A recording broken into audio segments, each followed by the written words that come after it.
지옥을 경험했다. 240번 버스 기사의 악몽 얘기를 지금부터 해보겠습니다. 저희 단독 취재 내용입니다. 이번 주 내내 본인 의도와는 다르게 대한민국을 떠들썩하게 했던 240번 버스 기사가 처음으로 그동안의 심경을 고백했습니다. 저희가 먼저 이해를 돕기 위해서 그의 말을 음성 대역으로 재구성해봤는데요. 그 목소리부터 집중해서 들어보겠습니다. 너무 고통스러워서 극단적인 생각까지 들었습니다. 마녀사냥이라고 말만 들어봤지 사람 인생이 하루아침에 이렇게 망가질 수 있는 건지 몰랐어요. 사흘간 가족들이랑 정말 많이 울었습니다. 밥도 못 먹고 잠도 잘 못 잤어요. 가끔 손발도 마비되고 병원에서는 아예 정신과 상담을 받으라고 하더라고요. 네, 이 얘기를 좀 본격적으로 해봐야 될 것 같습니다. 어제 저희 동아일보 사회부의 신규진 기자가 지금까지 언론을 통해서 단 한마디의 언급도 하지 않았던 240번 버스 기사를 직접 만났습니다. 그 동아일보 사회부의 신규진 기자가 제 왼쪽에 나와 있습니다. 신 기자, 어서 오십시오. 안녕하십니까. 일단 이 직접 만나는 과정까지 무척 힘들었을 것 같은데 뭐 그 과정보다 더 중요한 건 그 240번 버스 기사를 만났을 때 어떤 표정과 그 사람 심경을 어떻게 좀 읽을 수 있었는지요? 일단 제가 이 버스 기사분을 어제 중랑구의 한 공원에서 만났는데요. 예. 그 이분은 여태까지 있었던 일들을 지옥이나 어떤 뭐 악몽과 같은 단어로 표현을 했습니다. 지옥 악몽이다. 예. 그만큼 정신적인 스트레스가 컸다는 건데요. 그러니까 사건 발생 다음 날 12일인 이제 본인을 비난하는 인터넷 글들이 인터넷 폭주를 하자 이제 극단적인 선택을 해봤다고도 조심스럽게 얘기하기도 했습니다. 극단적 선택까지 해봤다. 예, 신 기자 뭐 인터뷰 시간이 어느 정도 지속됐는지도 궁금한데 인터뷰 내내 눈물을 흘렸다. 뭐 기사 속에 이런 내용이 있더라고요. 예, 그 인터뷰는 제가 만난 지 한 20분 정도 지나서야 이제 마무리가 됐는데 인터뷰를 하는 내내 이 기사님께서는 이제 점점 감정이 고조되면서 나중에는 이제 울컥하시는 모습도 보였고 특히 이제 마녀 사냥을 당했다는 부분에서 이제 울컥하신 건데요. 그러니까 그만큼 억울함이 크셨다는 거고 이렇게 감정이 고조되다가 가족 이야기가 나오자 이제 그때부터 눈물의 글썽이기 시작했습니다. 그러니까 뭐 저희가 뭐 기사라도 신 기자의 기사라도 접했지만 뭐 피부도 거칠었고 입술도 바르르 떨렸고 뭐 그간의 고생이야 뭐 누가 가늠할 수 있겠습니까만은. 그런데 저희가 그 처음에 가족이 본인의 딸이 아버지를 해명한다고 썼던 글 그게 진짜 딸이 쓴 거냐 아닌 거냐라는 있었는데 진짜 딸이 쓴 거는 맞는 거라면서요? 예, 그렇습니다. 그 앞서 이제 가족들도 함께 울었다는 것들을 제가 기사에 담았었는데요. 그러니까 누구보다도 두 딸이 이제 김 씨 옆에서 함께 억울해하면서 울어줬다고 합니다. 그래서 실제로 사건이 벌어진 뒤에 이제 12일 오후 인터넷 커뮤니티에 240번 버스 기사님 딸입니다라는 제목의 글을 맞아요, 저희도 봤어요. 김 씨 앞에서 두 딸이 상의하면서 서로 작성을 했다고 그렇게 김 씨는 밝혔습니다. 그러니까 둘 딸과 상의를 해서 쓴 것이다. 그리고 김 씨는 딸이 이제 울면서 키보드를 쳤다고 털어놓기도 했는데요. 그러다가 이제 서울시 발표가 보도된 14일 아침이 돼서야 이제 두 딸들도 웃을 수 있었다고 합니다. 그렇군요. 김 교수님 이제 뭐 신 기자가 직접 만난 얘기를 들으니까 좀 가슴이 더 먹먹해지는 면이 있는데 제 입장에서는 좀 진작에 이런 인터뷰를 활발하게 했으면 오해가 좀 더 빨리 풀리지 않았을까 뭐 이런 생각도 들어요. 운전기사분이 이제 뭐 급작스럽게 인터넷상에 막 급속도로 이제 이거 유포가 되다 보니까 그때 대처할 만한 어떤 그런 여력이나 여가가 심정적으로 없었던 걸로 보여요. 사실은 그 부분이 좀 아쉬운 부분이고 안타까운 부분이기도 하죠. 이런 기사가 맨 처음에 떴을 때 그 운전기사분 입장에서 얼마나 억울했겠어요? 상당히 억울했을 거 아닙니까?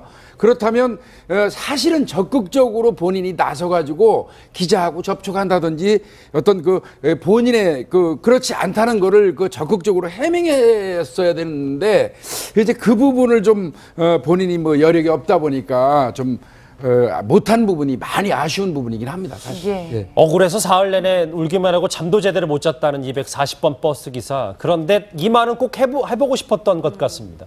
저희가 또 음성 대역으로 재구성한 목소리 한번 더 들어보겠습니다. 기사 경력 33년 동안 승객에게 욕한 적 단 한 번도 없어요. 내가 망가진 것보다 회사 이미지에 먹칠하고 동료들이 얼굴을 못 들고 다니게 만든 게 더 가슴 아픕니다. 처음 글 올린 사람이 사과하겠다 했다는데 아직 사과는 받지 못했습니다. 요거는 이제 직접 240번 버스 기사를 만난 신규진 기자에게 물어봐야 될 것 같아서 욕설을 했다는 소문에 대해서 절대 아니다. 이거는 꼭 얘기를 하고 싶었던 것 같아요. 예, 그 김 씨가 가장 억울했던 부분 중에 하나가 예. 이제 아이 엄마가 내린 후 욕설을 했다는 논란이었는데요. 김 씨는 이제 운전 경력 33년 동안 단 한 번도 승객에게 욕설을 한 적이 없다 하면서 이제 강하게 부인을 했습니다. 그걸 이제 아주 직접적으로 신 기자한테 얘기를 하던 예, 거예요. 예. 그리고 제가 실제 만나본 김 씨의 동료들도 김 씨가 기본적으로 온화한 사람이고 평소에 한 번도 욕설을 내뱉는 적을 본 적이 없다고 말하기도 했습니다. 예. 예, 사실 신 기자 뭐 운전을 하다 보면 사람이 의례 거칠어질 수도 있는 게 인지상정이라고 보는 경우들도 많은데 실제로 이 운전기사분은 이달의 친절상을 4번이나 받고 무사고 포상도 2번이나 받았다고 하더라고요. 예, 예. 그 동료 기사들 사이에서나 어떤 성과 면에서 모두 김 씨는 우수한 운전자임이 분명했는데요. 그러니까 버스 경력 33년 그리고 이 회사에 지금 몸담고 있는 회사에서 23년 동안 일하는 동안 이달의 친절상을 4번 그리고 무사고 포상으로 주는 순금 반지를 2번이나 탔다고 합니다. 아, 반지도요? 예, 예.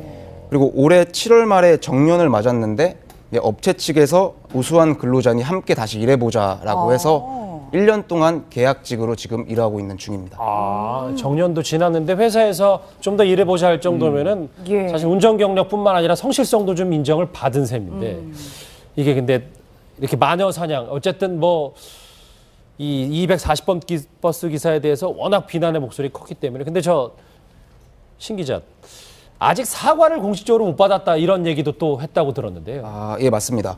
그 논란의 시작은 이제 11일 한 포털 사이트 성형 관련 카페에서 나온 글 때문인데요. 네네.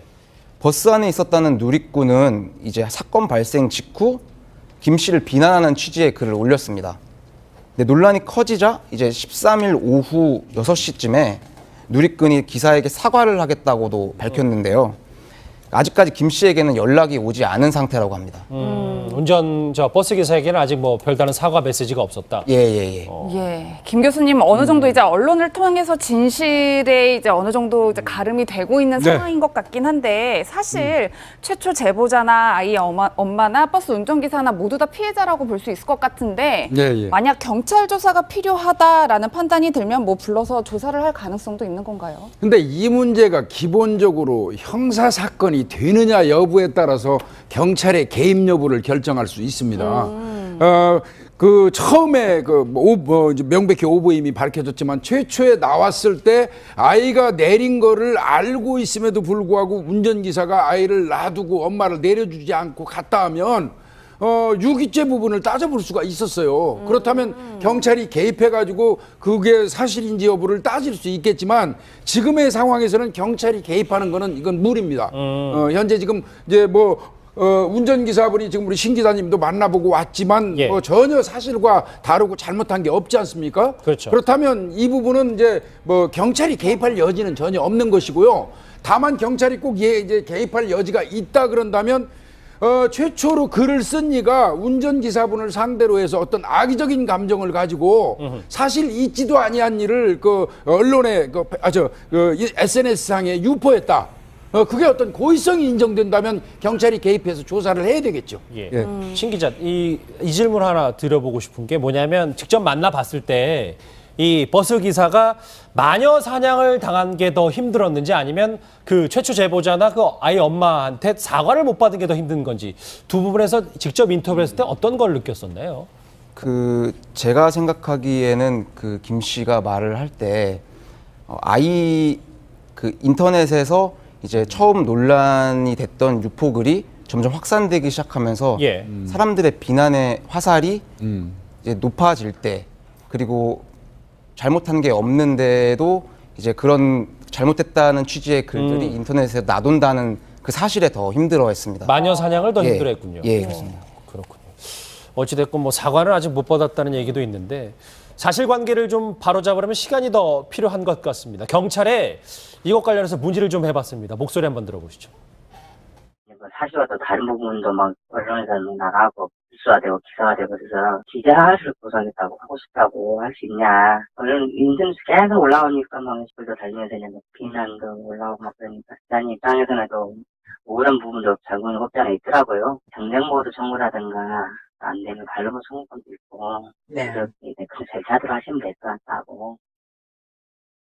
예. 네, 뭐 이수희 변호사님 사실 이게 옳은 일인지는 모르겠지만 누리꾼들 사이에서는 이 최초 제보자에게 좀 잘못이 있지 않냐, 뭐 일종의 처벌을 해야 되는 거 아니냐, 뭐 이런 목소리들도 있더라고요. 지금 이제 버스 기사님은 이제 사과를 받고 싶어 하는 것 같아요. 그러면 사과를 받으면 버스 기사께서는 뭐 이걸 고소하고 싶어 하는 정도는 아닌 것 같고, 그런데 이게 이제 뭐 정보통신망법에서 이제 명예훼손이라고 하면, 근데 이 경우에 이걸 이제 완전히 허위의 사실이라고 할 수 있느냐, 이제 사실관계를 다소 과장한 면이 보이는데 이거를 허위 사실로 의율할 수 있을까라는 면에서 이것이 처벌까지 가기는 좀 가능성이 다소 낮아 보이고요. 그리고 이 뭐 최초 제보자의 본 뜻이 어떤 기사에 대한 그 기사분을 명예를 훼손하긴다기보다는 좀 뭐 이렇게 좀 의분관계한 게 좀 있는, 비분관계한 게 좀 있는 것 같아요. 그런 걸로 친다면은 좀 고의성도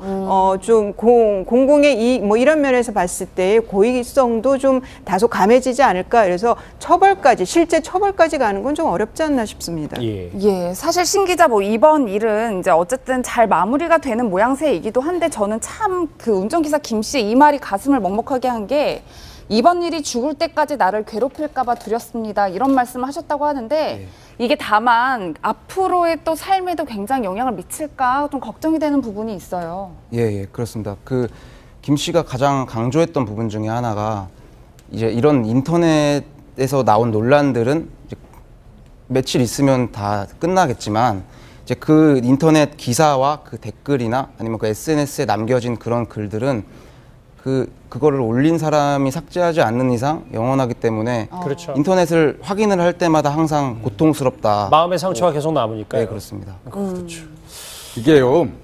이게 이제 우리 인터넷 문화의 문제점입니다. 이게 긍정적인 기능으로 이 인터넷 문화가 자리 잡는다면 이건 집단지성의 어떤 그 표현이거든요. 인터넷 SNS로 가는 게. 그런데 이게 부정적으로 되다 보면 마녀 사냥이 되고 신상털이가 된다고요. 그러게요. 그런데 이게 어떤 그 특징이냐면 지금 현재 우리나라 인터넷 문화가, 자, 이런 문제가 SNS에 딱 뜨면 기사 언론사에서 붙어가지고 팩트 체크를 하고 있어요. 그렇죠. 그 팩트 체크를 하고 난 다음에 보도가 되기 직전에 그 팩트 체크를 하는 시간보다 SNF 유포가 압도적으로 빠르다는 겁니다. 그렇죠. 예, 이게 문제인 거예요. 지금 우리 사회에 이게. 그래서 이제 그런 부분을 조금 이제 서로 좀 감안해 두고 SNS 활동을 하는 게 맞을 것 같습니다. 말씀하셨던 부분, 또 한 분의 전문가에게 이 인터넷 사용 주의점 들어봤는데 목소리 한번 같이 들어보시죠.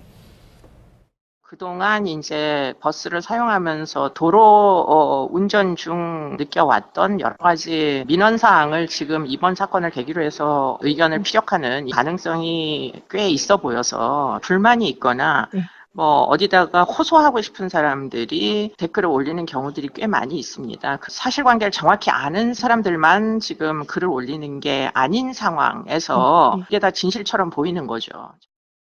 그러니까 사실 이번 일주일 동안 이 자극적인 여론놀이에 언론도 잠시 헷갈렸던 적이 있었잖아요. 네.